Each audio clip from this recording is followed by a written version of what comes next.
The following presentation is non-profit and is intended for entertainment purposes only. All events within this presentation are non-canon. Batman and all related characters are the property of DC Comics, Warner Brothers, and their respective owners.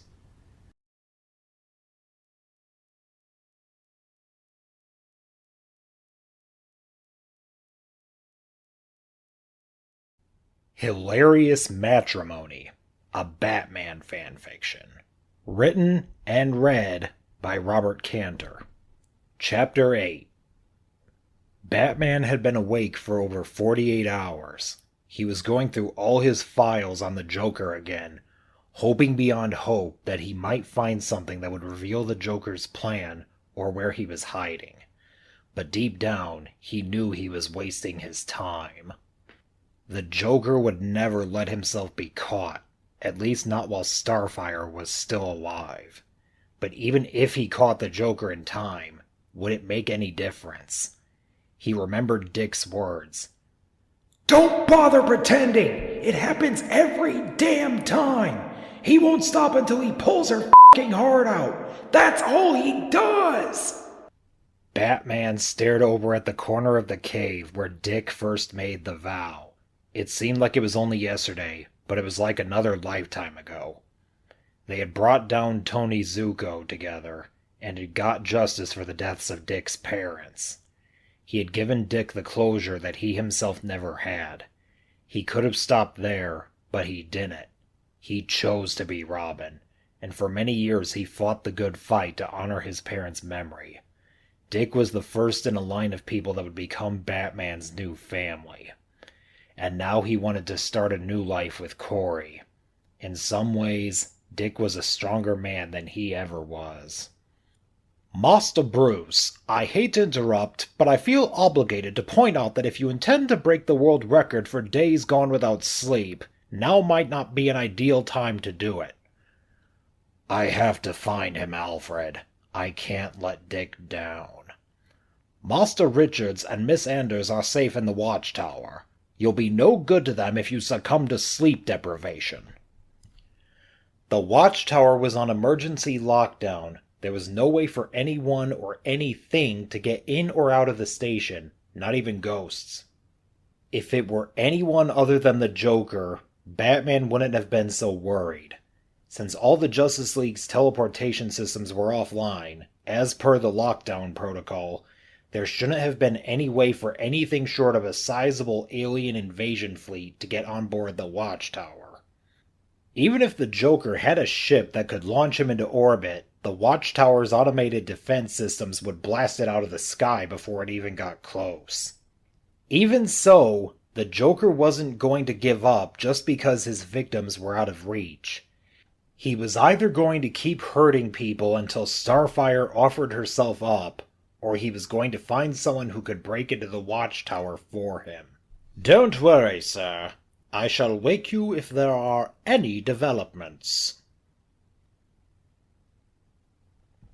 Jimmy Olsen made his way through the busy streets of Metropolis carrying 2 large cups of coffee, both bought from the finest shop in the city.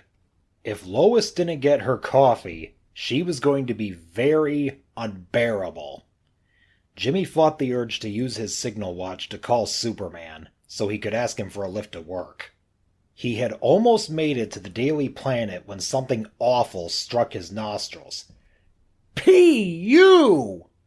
Jimmy looked around and saw a massive garbage truck. There was some gross-looking green ooze dripping out the back and onto the street. It made him want to puke. Of all the disgusting...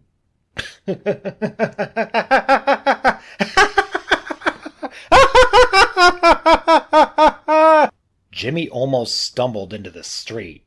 A car almost hit him, but someone pulled him away in time. The driver rolled down his window as Jimmy continued to laugh. "Watch where you're going, you ornery little..."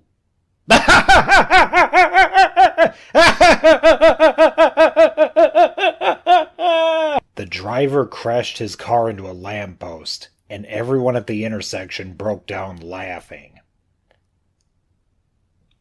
Dick and Corey had been locked up in the Watchtower for 3.5 weeks, and it was beginning to get to them. The Joker hadn't been seen since the attack on Titan's tower. "I don't understand why they can't find this man," said Corey. "This isn't a man," said Dick. "This monster once disappeared off the face of the earth for over a year, and not even Batman could track him down. And he's not going to give up just because we teleported to the Justice League's headquarters in space and locked the door. As smart as Batman is, it sometimes seems like he's 10 steps ahead of him." "Maybe he's trying to make us die from boredom." "Well, if you're bored, I know one thing we could do to pass the time."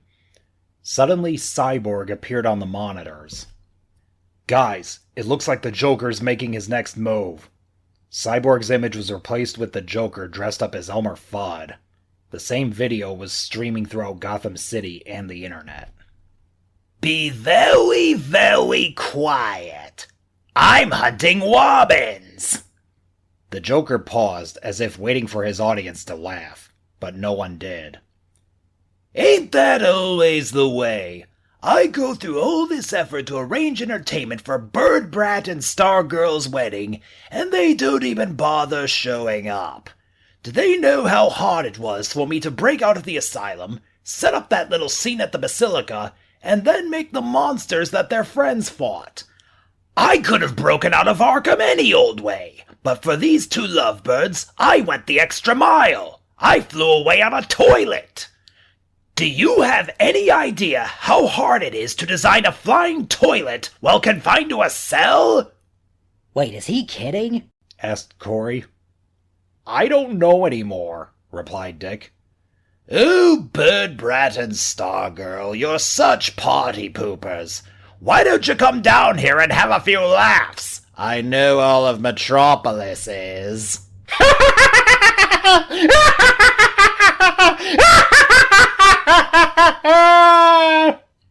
Dick pulled up the media feed from Metropolis. "At this moment, the city of Metropolis has fallen into chaos. Everywhere, people are turning into laughing lunatics.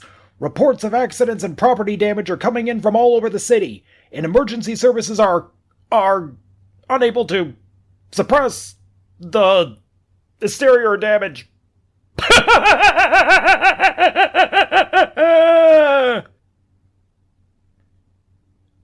The first thing Superman did was fly to the Daily Planet to check on Lois. He found the entire building in complete disarray, and Lois was laughing herself silly on the floor. "That big S on your chest! Do you have any idea how dumb it is?" With his supervision, Superman could see that there was a colorless gas in the air. It didn't appear to be lethal, but it was driving the whole city nuts. "Why would the Joker attack Metropolis?" asked Supergirl. "You think the Joker needs a reason to do anything?" asked Superman. "Several speedsters are en route to help get the city under control. Kara, I want you to help them. I'll take care of the gas." Superman flew around the city and realized that the gas was coming from garbage trucks. One by one, he carried them out of the city and left the drivers for the police. Then he began flying around the city in giant circles, gradually getting faster and faster until he created a vortex strong enough to suck up all the gas. Bingo. Down below, Deathstroke took his shot. He launched a projectile that had been created by Scarecrow and the Mad Hatter. The tip contained traces of kryptonite, just enough to allow the device to make contact and weaken the Man of Steel's resistance. Superman never saw it coming. "Cal? You okay? Cal?" Superman's facial features became distorted with inhuman rage. "Bird Brat!